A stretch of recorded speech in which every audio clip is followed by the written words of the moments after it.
4 پیغمبروں کی فضیلت اہل سنت والجماعت کا عقیدہ ہے کہ باقی تمام پیغمبروں پر زیادہ ہے. سب سے زیادہ فضیلت محمد صلی اللہ علیہ وسلم سید الانبیاء.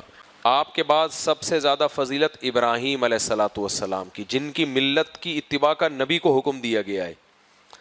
تیسرے نمبر پہ سب سے زیادہ فضیلت حضرت موسیٰ علیہ الصلاۃ والسلام کی، چونکہ قرآن نے جس اہتمام سے حضرت موسیٰ کا ذکر کیا ہے اس اہتمام سے کسی پیغمبر کا تذکرہ نہیں کیا. سب سے زیادہ قرآن میں نام موسیٰ بہت زیادہ ہے نام.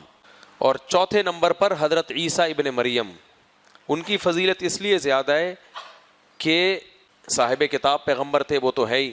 قرب قیامت میں اللہ تعالیٰ نے اسلام کو دنیا میں غالب کرنے کے لیے جس پیغمبر کا انتخاب کیا وہ پیغمبر حضرت مسیح علیہ السلام ہے.